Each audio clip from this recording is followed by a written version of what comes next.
Sinlaku was the first storm of 2026 to reach super typhoon strength, and only the third super typhoon to form in April since 1977. But what made Sinlaku truly terrifying was not how rare it was. It was what it unleashed on Saipan and Tinian on April 14, 2026. A blow powerful enough to leave nearly the entire island chain crippled in just a matter of hours. More than 70% of homes were heavily damaged. Over 95% of power poles were knocked down. The islands were plunged into widespread blackout.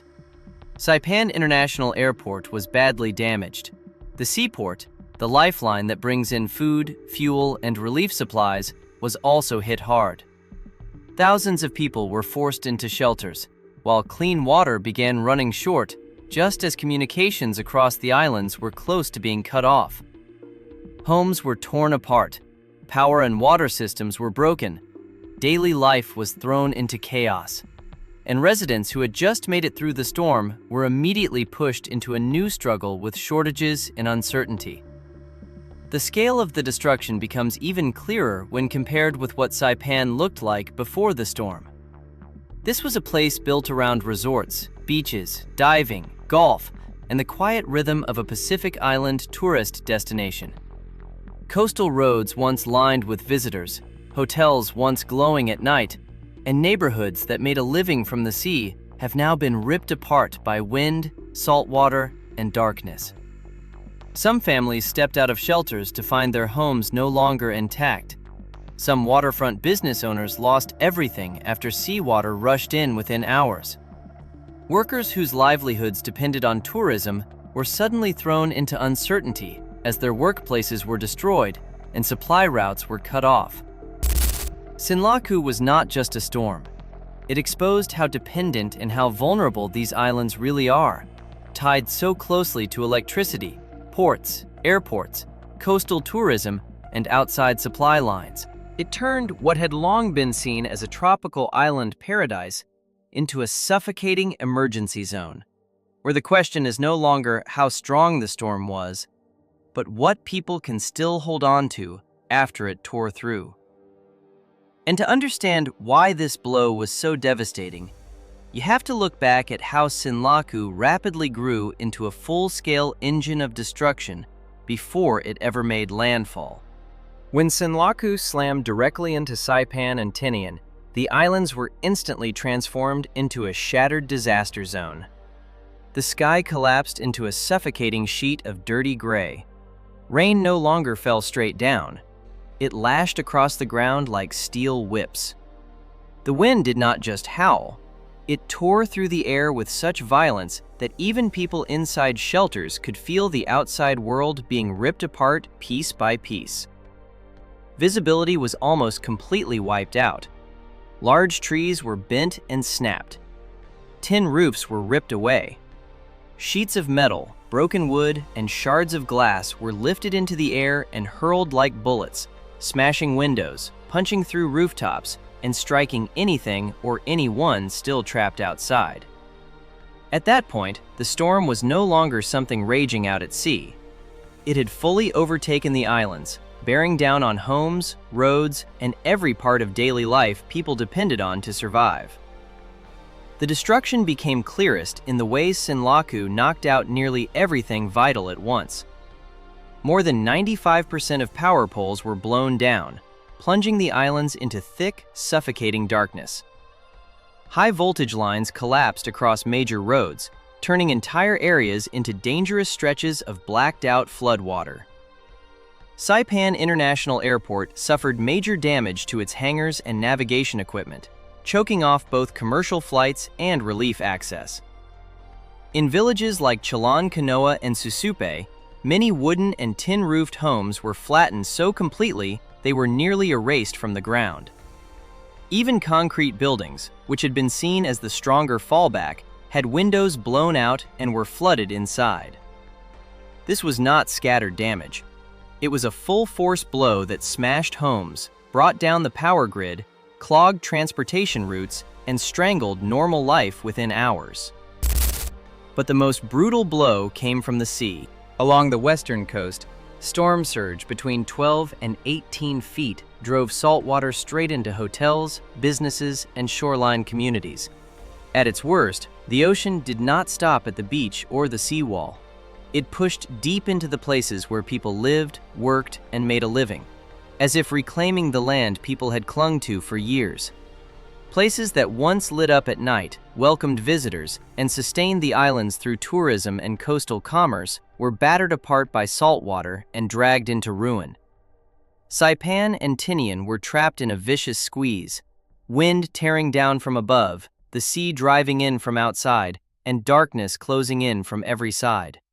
And in that moment, the full scale of Sinlaku's destruction became impossible to miss. This was the blow that brought homes down, cut people off from their jobs, threw island life into chaos, and shattered any sense of safety before many residents had even fully grasped how massive the storm swallowing them really was. When the eye wall swept directly across Saipan, it was not just roofs and trees that started coming down. The infrastructure that kept the island functioning began collapsing too. The Commonwealth Utilities Corporation, or CUC, which operates the island's power grid, saw its system break apart in ways that were almost impossible to withstand. Concrete power poles were bent over like dry sticks. High voltage lines were snapped and thrown across major roads like Beach Road and Monsignor Guerrero Road. In a very short time, the entire island was pushed into widespread blackout. And when the power went out, it was not just darkness falling over the island. It meant water pumps were at risk of shutting down, communications were being choked off, hospitals were being forced into emergency conditions, and rescue efforts were being squeezed just as the storm was still tightening its grip. It was in that setting that CNMI Governor David Apatang appeared from a hardened emergency bunker in the middle of the night to declare a major disaster. He called it a night of prayer and resilience, and warned residents not to leave their shelters because saving lives was now the top priority. That statement made clear how serious the situation had become. Officials were no longer talking about inconvenience, damage, or temporary disruption. They were talking about a fight for survival as the island lost power, suffered heavy infrastructure damage, and saw normal activity nearly grind to a halt in the most destructive storm since Typhoon Sinlaku. When a governor has to speak from a bunker while CUC's power grid is collapsing and the storm is still roaring outside, that tells you the worst part of Sinlaku was not just the wind itself. It was the fact that an entire island chain had been pushed into a real state of emergency. From that point on, the question was no longer how much the storm had destroyed, but how people would keep going afterward, in darkness, with little water, and broken relief access. The pressure grew even heavier as the Commonwealth Healthcare Corporation, CHCC, was forced to run on emergency generators and focus only on storm-related trauma cases. Most cell towers had been knocked out or damaged, leaving Saipan and Tinian close to a communications blackout. Satellite phones became one of the only reliable ways for emergency crews to stay connected. FEMA was activated after the U.S. president signed a federal emergency declaration, and more than 200 FEMA personnel, along with search and rescue teams from Guam and Hawaii, were waiting to fly in as soon as conditions allowed. But even getting relief into the islands was being blocked by serious damage to the transportation links the islands depend on most. Saipan International Airport remained closed because of damage to hangars, navigation equipment, and debris scattered across the runway. The port of Saipan, the main route for food and fuel entering the island, was also damaged, with hits to cranes and warehouses that made receiving relief supplies extremely difficult. At the same time, around 400 international tourists were still stranded on the island, staying in what was left of damaged hotels while waiting for a chance to evacuate. What made the situation even more alarming was that Saipan imports more than 90% of its food. With the port badly damaged, the airport crippled, and local crops wiped out, the islands were suddenly pushed close to the edge of shortage. This was the moment the aftermath came into sharp focus. Power was out, water was scarce, communications were down, and relief was slowing. The storm itself may have passed, but Saipan and Tinian were still being squeezed by blackout, lack of clean water, broken communications, delayed aid, and the growing risk of running short on the most basic things needed to survive. What makes Sinlaku so frightening is not just the moment it slammed into Saipan and Tinian, but how quickly it grew before landfall. The storm intensified explosively over the warm waters of the Philippine Sea, jumping from a disorganized tropical depression to a Category 5 equivalent super typhoon in just 24 hours. That kind of rapid strengthening is highly unusual, and it is exactly why CNMI was not facing an ordinary powerful storm. It was hit by a system that had already swelled into a full-force engine of destruction before reaching the islands. The direct reason was the unusually warm ocean surface. Warm water is what feeds a storm. The hotter the sea, the more moisture rises into the atmosphere, and that moisture becomes the energy that helps a storm grow faster, tighten, and turn more violent. Sinlaku moved across waters warm enough to let it strengthen at extreme speed. By the time it approached Saipan and Tinian, it was carrying sustained winds of 175 miles per hour, or about 280 kilometers per hour, with gusts above 210 miles per hour, and an eye roughly 25 miles wide. Those numbers make one thing clear. Before landfall, this storm had already been fed into something exceptionally dangerous. What made Sinlaku even more unusual was how early it appeared, in April.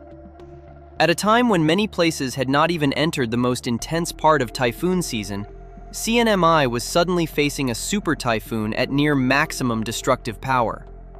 That early arrival made the danger worse because it shortened the window to prepare and forced residents to confront a threat that escalated far too quickly.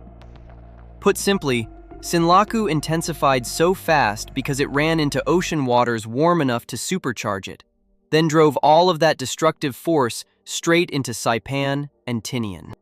Even though Sinlaku began to weaken after sweeping across Saipan and Tinian, the danger did not end there. That is exactly where people can let their guard down, because once the eye passes, the first instinct is to think the worst is over. But in reality, the waters around CNMI remained extremely dangerous.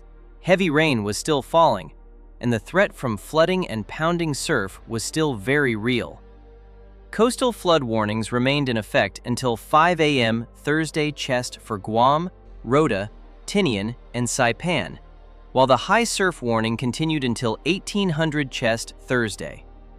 That means even though the storm was no longer at peak strength, what remained was still powerful enough to keep causing damage and put people in danger if they left shelter too soon. In Tinian and Saipan, breaking waves were forecast to reach 20 to 30 feet, while coastal water levels could rise another 5 to 8 feet. In wind-exposed areas, water could be pushed 10 to 15 feet above normal levels by wave and wind action. For coastlines, low-lying neighborhoods, businesses, and shoreline roads that had already been hit hard, that kind of water was more than enough to keep pushing inland, keep destroying, and keep cutting people off. In other words, even as the storm weakened, the ocean and the rain were still dangerous. The sea still had the power to swallow roads, slam into homes, and sweep away anyone who stepped outside too soon. The heavy rain had not stopped either. Rainfall across the Mariana Islands could reach 15 to 25 inches, with Tinian and Saipan expected to take the worst of it. For an island chain already dealing with blackouts, blocked roads, fallen trees, and damaged infrastructure, that amount of rain was enough to push flooding into an even more dangerous phase. Put simply, Sinlaku may have passed the peak of its destruction, but what remained was still capable of extending the disaster. The easiest mistake at that point was to think the storm was over and conditions were safer, when in fact, storm surge, surf, and heavy rain were still there. And if residents stepped out too early, what waited outside was not calm after the storm, but destruction that was still tightening its grip on the lives of people across the islands.